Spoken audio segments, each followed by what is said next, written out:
नीलिमा और यतिन ने मंदिर में लव मैरिज की थी। तुम्हारे पापा हमारी शादी के लिए नहीं मानेंगे। नहीं नीलिमा, वो थोड़े स्ट्रिक्ट हैं, पर आई होप सो समय के साथ साथ वो मान जाएंगे।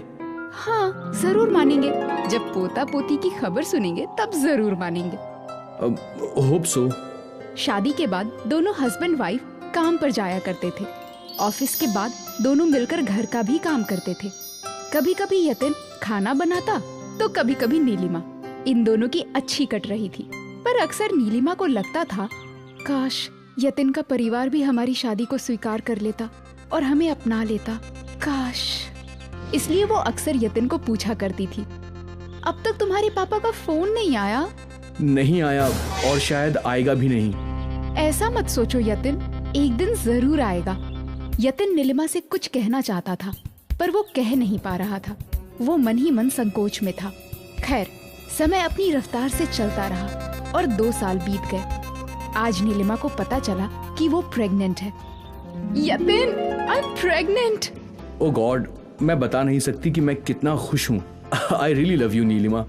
और गेस व्हाट, अगर तुम अपने पापा को बताओगे कि वो दादा बनने वाले हैं तो वो जरूर तुम्हें घर बुला लेंगे। नहीं नीलिमा, तुम मेरे पापा को नहीं जानती। इतना बोलकर उदास यतिन घर से बाहर चला गया। नीलिमा को समझ नहीं आ रहा था कि गड़बड़ क्या है। एक बार यतिन को अपने पापा से बात तो करनी ही चाहिए, उन्हें ये खबर देनी ही चाहिए ना। हाँ, कोई नहीं, अगर यतिन उन्हें ये खबर नहीं देगा तो मैं दे दूंगी। उस रात नीलिमा ने यतिन के डॉक्यूमेंट्स पर से उसके घर का एड्रेस पता किया। अगली सुबह नीलिमा सीधे ठाकुर यशवंत जी के घर पहुंची। यशवंत विला, यही घर है लगता है। नीलिमा ने बेल बजाई तो एक औरत ने दरवाजा खोला। जी बोलिए। ठाकुर यशवंत जी? हाँ, बाबूजी अंदर हैं, आप आइए। उस लड़की ने ठाकुर यशवंत को बाबूजी बोला था। ये सुनकर नीलिमा सोच में पड़ गई। इसने ठाकुर जी को बाबूजी क्यों बोला? यतिन ने तो बताया था कि उसकी कोई बहन नहीं है, तो ये कौन है? शायद कोई रिश्तेदार होगी। नीलिमा अंदर गई और यशवंत ठाकुर के आने का इंतजार करने लगी। कुछ मिनटों में यशवंत ठाकुर वहाँ पर आए। जी बोलिए, मैं ही हूँ यशवंत ठाकुर। मैं नीलिमा हूँ। नीलिमा? आपके बेटे की पत्नी। क्या? हाँ, वो हमने लव मैरिज की थी ना। ये कैसे हो सकता है? शारदा! जी बाबूजी। ये मेरी बहू है, मेरे बेटी की अर्धांगिनी। क्या? हाँ, इनकी शादी को 6 साल हो गए हैं। नीलिमा को लगने लगा कि शायद यतिन ने उसे धोखा दिया है। वो रोने लगी। वो वहाँ से जाने ही लगी थी कि उसका ध्यान दीवार पर टंगी एक तस्वीर पर पड़ गया। ये कौन है? कमाल की औरत हो तुम। अभी बोल रही थी मेरे बेटे ने तुमसे शादी की है, और अब मेरे बेटे को नहीं पहचान रही? ये मेरा बेटा है जतिन। क्या ये आपका बेटा है? हाँ। नीलिमा के आंसू गुस्से में बदल गए और वो वहाँ से तमतमाते हुए निकल गई। नीलिमा यतिन के पास गई। कौन हो तुम? क्या मतलब मैं कौन हूँ? मैं तुम्हारा पति हूँ यतिन। तुम अपनी असलियत बताओ। तुम यतिन हो, पर यतिन ठाकुर नहीं। नीलिमा, क्या बात है? मैं अभी यशवंत ठाकुर के घर गई थी। तुम उनके बेटे हो ही नहीं। सच सच बताओ, कौन हो तुम? मैं इतने सालों से मुझसे झूठ बोल रहे थे। सच बताओ, आखिर हो कौन तुम? मैं यतिन हूँ, पर यतिन ठाकुर नहीं। मैं अपनी सच्चाई तुम्हें बताने ही वाला था। कौन हो तुम? मैं एक अनाथ हूँ। 15 साल पहले यशवंत ठाकुर जी ने मुझे अपना नाम दिया था ताकि मेरी जिंदगी संवर सके। उन्होंने ही मेरी पढ़ाई लिखाई का सारा खर्चा उठाया था। वो मेरे भगवान हैं। हाँ, मैं उनका बेटा नहीं हूँ, उनका बस एक ही बेटा है, जतिन ठाकुर। तुमने ये बात मुझसे अब तक क्यों छुपा कर रखी? क्योंकि मैंने यशवंत ठाकुर जी को वादा किया था कि मैं जिंदगी भर अपने आप को अनाथ नहीं बोलूंगा, और इस वादे के लिए मैं अब तक तुमसे झूठ बोल रहा था। कई बार मैंने चाहा कि मैं तुमसे सच बोल दूं, लेकिन यतिन, वादा करो कि तुम कभी भी अपने आप को अनाथ नहीं बोलोगे। आज से मैं तुम्हारा ही बाप हूँ। मैं वादा करता हूँ। ये बात सुनकर नीलिमा रोने लगी। उसने अपने पति यतिन को गले लगा लिया। Sorry Yatin, I am sorry. मैंने तुम पर शक किया। I am very very sorry. मुझ पे शक किया वो तो ठीक है, पर तुम यशवंत ठाकुर जी के घर चली गई, उसका क्या? हाँ, अब क्या करें? चलो। यहाँ यशवंत ठाकुर जी के घर में बहस चल रही थी।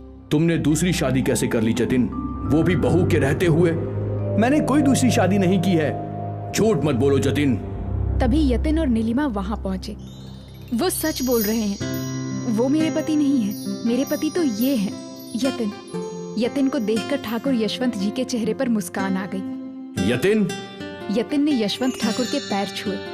जुग जुग जियो बेटा, हमेशा फूलो फलो। यतिन ने यशवंत ठाकुर को सारी सच्चाई बताई।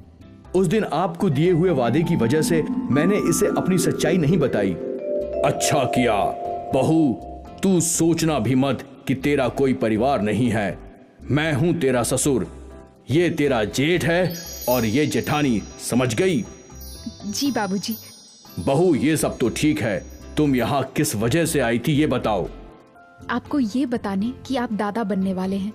क्या? ये तो बहुत ही खुशी की बात है।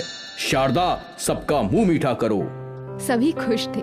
आखिर नीलिमा की गर्भवती होने की खबर ने यतिन को उसके परिवार से मिला दिया था। कौन कहता है कि रिश्ते सिर्फ खून के होते हैं?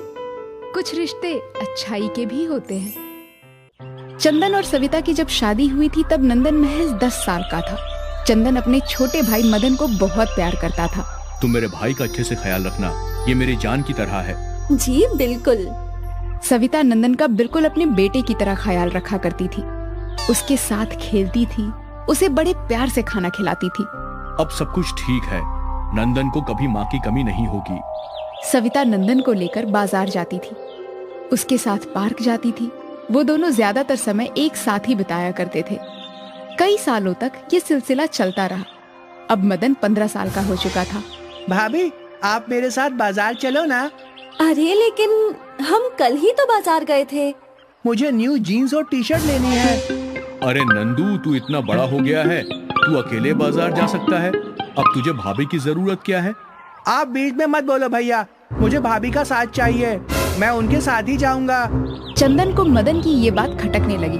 वो सोचने लगा, नंदन को सविता से कुछ ज्यादा ही लगाव हो गया है। और बस इसी पल से चंदन के दिमाग में शक बैठ गया। उस दिन से चंदन नंदन पर नजर रखने लगा। नंदन अपनी भाभी के साथ अक्सर हंसते खेलते रहता था। वो दोनों जब भी साथ होते तो खुश रहते थे। एक दिन, सविता, ये नंदन तुम्हारे साथ काफी घुल मिल गया है ना? हाँ, वो तो पहले से ही ऐसा है। हाँ वो तो है, पर अब वो बड़ा हो रहा है। बच्चे तो बड़े होंगे ही ना। चंदन कुछ और बोलना चाहता था, पर वो बोल ना पाया।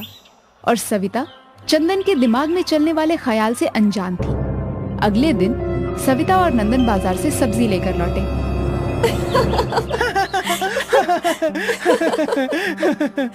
इन दोनों की जोर जोर से हंसी सुनकर चंदन का ध्यान उन पर चला गया। क्या बात है, दोनों इतनी जोर जोर से हंस रहे हो? भैया, ये आपके लायक की बात नहीं है, ये मेरा और भाभी का सीक्रेट है। इतना बोलकर दोनों घर के अंदर चले गए। चंदन को ये बात भी खटकी। कुछ दिनों बाद नंदन और चंदन हॉल में बैठे थे। नंदन अपने मोबाइल पर गेम खेल रहा था और चंदन टीवी पर न्यूज़ देख रहा था। आज की बड़ी खबर, आज सुबह सुबह एक देवर अपनी भाभी के साथ भाग गया। इस देवर को उसकी भाभी ने बचपन से पाला था। किसे पता था कि बड़े होते होते देवर को अपनी ही भाभी से प्यार हो जाएगा। चंदन ये खबर देख रहा था कि तभी सविता के चीखने की आवाज आई। दोनों दौड़कर अंदर गए तो देखा कि सविता फर्श पर गिरी हुई थी। मर गई, मेरी कमर टूट गई। क्या हुआ? तुम गिरी कैसे? वो तेल गिरा था, मेरा ध्यान नहीं रहा। ये सब बाद में पूछना भैया, पहले भाभी को अपने कमरे में ले जाओ। नंदन ने अपनी भाभी को गोद में उठा लिया। ये देखकर चंदन आग बबूला हो गया। नंदन ने भाभी को बेड पर लिटा दिया। मैं डॉक्टर को बुला कर लाता हूँ। नंदन तो चला गया डॉक्टर को बुलाने, पर चंदन गुस्से से पागल हुआ जा रहा था। मेरी कमर। आ रहा है डॉक्टर। नंदन गया है ना उसे बुलाने। कुछ देर बाद नंदन डॉक्टर को लेकर आया। डॉक्टर ने सविता को चेक किया और दवाई दे दी। अब से आप कुछ दिनों तक काम मत कीजिएगा। आपको आराम की जरूरत है। मैं भाभी को काम करने ही नहीं दूंगा, आप फिक्र मत कीजिए। अच्छी बात है। डॉक्टर चले गए। फिर क्या था, मदन घर का सारा काम करने लगा। वो खाना बनाता, बाजार जाता, कपड़े धोता और सारे घर की सफाई भी करता। और इन सब से ज्यादा वो अपनी भाभी का ख्याल रखता था। भाभी ये लो आपकी दवाई, पियो। थोड़ी देर में पी लूंगी। नहीं नहीं, आप अभी पियो। ठीक है पीती हूँ। ये सारी बातें चंदन का शक बढ़ाने लगी। वो सोचने लगा, कहीं चंदन सविता से प्यार तो नहीं करता, कहीं इन दोनों का भी तो चक्कर नहीं चल रहा। इस ख्याल ने चंदन को परेशान कर रखा था। उसे सपने में भी मदन और सविता एक साथ दिखने लगे। चंदन का घर में बर्ताव बदलने लगा था। वो अक्सर गुस्से में चिड़चिड़ किया करता था। एक दिन सविता ने उससे पूछा, क्या बात है, आजकल आप बहुत चिड़चिड़ करते हो। मेरी चिड़चिड़ के पीछे भी तुम ही हो। सविता को ये बात समझ नहीं आई। क्या मतलब? ऐसा बर्ताव मत करो जैसे कि तुम कुछ जानती ही नहीं। मुझसे कोई गलती हुई है क्या? चंदन ने घूर कर सविता को देखा। मैं सब जानता हूँ, तुम्हारे और नंदन के बीच क्या चल रहा है। अच्छा, वो तो आपको पता चल ही गया। तो इसमें ना पता चलने वाली कौन सी बात है? हाँ, रश्मि बहुत ही प्यारी है और सुंदर और गुणवान भी। रश्मि कौन है? अभी तो आपने बोला, आपको सब पता है। रश्मि नंदन की गर्लफ्रेंड है। लेकिन क्या? दोनों साथ पढ़ते हैं, दोनों एक दूसरे से प्यार करते हैं। मुझे इनके रिश्ते से कोई प्रॉब्लम नहीं है। आप भी अगर रश्मि से मिलेंगे तो आपको भी वो एक ही नजर में भा जाएगी। और मैंने तो ये भी सोच लिया है कि जब कुछ सालों बाद इन दोनों की शादी होगी तो हम दोनों कितने खुश होंगे। नंदन भले ही मुझे भाभी बोले, पर मैं हूँ तो उसकी माँ ही। ये सुनकर चंदन को खुद के विचारों पर घिन आने लगी। सविता के लिए नंदन उसके बेटे की तरह था और चंदन ना जाने क्या क्या सोच चुका था। गलती चंदन की नहीं थी, गलती समाज की है। हमने इस बेफजूल देवर भाभी के रिश्ते को बदनाम किया है।